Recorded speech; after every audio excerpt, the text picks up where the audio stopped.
गोजोन्थों आंनि बड'लेण्ड नांगौ इउटुब चेनेलाव नोंथांमोन गासैखौ आं बरायनानै लाबावबाय। आं दिनै दङ सनितपुर डिस्ट्रिक्टनि तिसपुर टाउनावहाय नै बियो सेन्ट्रेल जेलनि बिएसएनएल टावार आरो दान्दिसे उनावहाय 11:30 आङो जोंनि माखासे मानसिफोरखौ खबर लालांगोन। बेवहाय सेन्ट्रेल जेलावहाय तिसपुर सेन्ट्रेल जेलावहाय जोंनि बारग' इन्दिबिफ्रा सासे जोबजानानै दङ। सासे मानसिखौ नायनायजों लोगोसे आङो नोंथांमोननि गेजेरावहाय साबसे दं बेखौहाय खबर लालांनो थाखाय आं थाम-थिम जाबाय। दिनै बिथांमोनहा साबसे बे तिसपुर सेन्ट्रेल जेलावहाय जोबजानानै दङ। जोंनि बिचार सुक्ति जाखांनायनि उनावहाय बे आलायाथोन जोंनि बिर जोहोलावफ्रा साबसे बेबायदि आलायाथोन दङ बबे जेलावहाय लासैनो आङो खबर लानो थाखाय दानो थाम-थिम जाबाय। नोंथांमोना कमेन्ट खालामहर आंनि बेबायदि मावनाया मोजां जादोंना जायाखै। आङो दिनैहाय बेजों लोगोसे बेखौसो आङो लाबोनो सानदों। द्रौपदी मुर्मु जोंनिनो जे गावसिनि जायगायाव एसटि हिसाबै बियो दिनैहाय देरहासार जाबाय आरो जोंनि इउपिपिएल जे बड'लेण्डनि इउपिपिएल हान्जाया दिनैहाय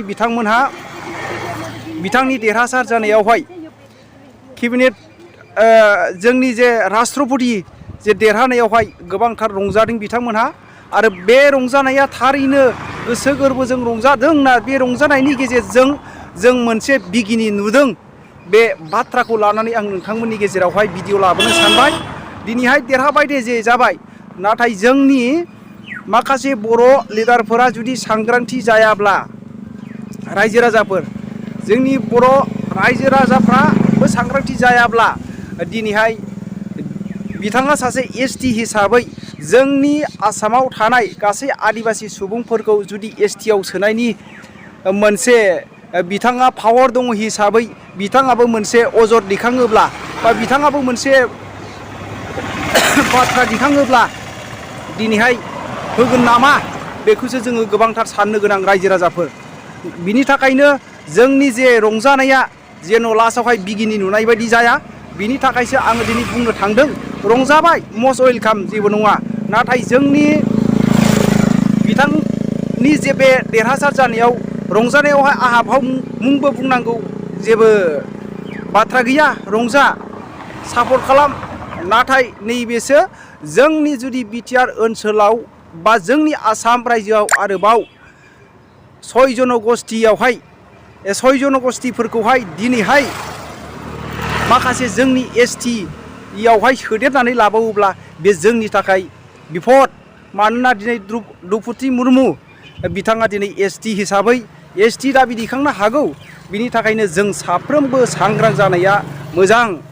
रायजो राजाफोर आरो गासै बर'नि दैदेनगिरिफ्रा जेन' बे रंजानायखौ जेन' फाननानै जाया आरो बे रंजानाया जुदि दस्रा महर लाया, बिनि थाखायसो आङो दिनै बे भिडिअखौ नोंथांमोननि गेजेराव थुलमुल लाबोबाय। दिनै सेन्ट्रेल आबसु जे क'क्राझारनि गोबां इउपिपिएल हान्जानि मानसिफ्रा फरखा गावनानै मैयानिफ्रायनो देरहानाय लोगोनो रंजागासिनो दङ आरो ससियेल मिडियानि गेजेरजों बिथांमोनहा रंजानायखौ जोङो नुनो मोन्दों। रायजो राजाफोर नोंथांमोनहा भिडिअ क्लिप खालामहर, बिथांमोनहा जुदि सांग्रां जायाब्ला कमेन्ट खालामहर। नोंथांमोनहा सांग्रां जायाब्ला जों जुदि एसटि सोनानै होयोब्ला जोंहा बिपद।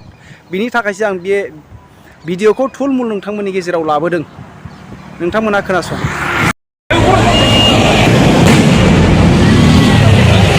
NDA नेशनल डेमोक्रेटिक एलायन्स जेनटू আছে ইয়াৰ candidate presidential candidate Shrimati Draupadi Murmu ডাঙৰীয়ানী যে জিকিবলৈ গৈ আছে, এইটোৰ কাৰণে আমি বহুত ফূৰ্তি পাইছোঁ। আমি ইয়াতে ইউপিপিএল আৰু বিজেপি একেলগে মিলি পেলাই আমাৰ ইউপিপিএলৰ হেডকোৱাৰ্টাৰত কোকৰাঝাৰৰ যোনটো হেড অফিচ আছে ইয়াত আমি অনুষ্টুপীয়াকৈ এটা অনুষ্ঠান ইয়াতে পাতিছোঁ। বহুত মানে হৰ্ষ উল্লাসেৰে ইয়াতে বম ফুটাই পেলাই মানে মিঠাই খাই পেলাই সবকে শুভেচ্ছা জনাই আমি তেখেতৰ মানে দীৰ্ঘায়ু কামনা কৰি তেখেতে যাতে ভালে ভালে কাম কৰিব পাৰে আমি বহুত ফূৰ্তি পাইছোঁ। আমাৰ ইউপিপিএল দলটো মানে ইয়াতে এটা 6 শিডিউল কাউন্সিলত ৰুল কৰি থকা। 6 শিডিউলটো মেইনলি ট্ৰাইবেল মানুহৰ কাৰণে। তো আজি স্বাধীনতাৰ ৭৫ বছৰ পিছত য'ত আজাদী কা অমৃত মহোৎসৱ চলি আছে এইটো মুহূৰ্ততে আৰু মানে ডাবল ধামাকাৰ নিচিনা ফূৰ্তি আমাৰ হৈছে কিয়নো আমাৰ এজন tribal candidate schedule tribe candidate এজনী আমি পাইছোঁ তেখেতে মানে প্ৰেচিডেণ্টৰ চেয়াৰত বহিবলৈ গৈ আছে আজিৰ পৰাই তেখেতে মানে প্ৰেচিডেণ্টৰ মানে ইলেকশ্যনটো জিকি শপত গ্ৰহণ কৰাৰ পিছত মানে প্ৰেচিডেণ্টৰ মানে চেয়াৰত বহিবলৈ গৈ আছে এইটো দেশৰ কাৰণে খুব গৌৰৱৰ কথা আৰু তাৰে উপৰি আমাৰ মহিলা এজনী যে এজা মানে সাংবিধানিক সৰ্বোচ্চ এটা দেশৰ সৰ্বোচ্চ সাংবিধানিক পদ তেখেতে মানে পাবলৈ সক্ষম হৈছে এইটো মানে গোটেই পৃথিৱীৰ মহিলাৰ অধিকাৰৰ কাৰণে কাম কৰা মহিলাসকলৰ কাৰণে খুব গৌৰৱৰ কথা বিশেষকৈ আমাৰ ভাৰতৰ মহিলাসকলৰ কাৰণে খুব গৌৰৱৰ কথা এখোজ আৰু আগুৱালে মহিলা মানে অধিকাৰৰ যোনটো আমাৰ এচিভমেণ্ট ইয়াত আৰু এখোজ আগুৱালে ইয়াৰ কাৰণে বহুত ফূৰ্তিৰে আমি আজি UPPL দল আৰু BJP দল দুইটাই মিলি পেলাই আমাৰ UPPLৰ হেড অফিচত বহুত খৰচ উল্লাসেৰে অনুষ্ঠিত অনুষ্ঠান হ'লেও তেখেতক শুভেচ্ছা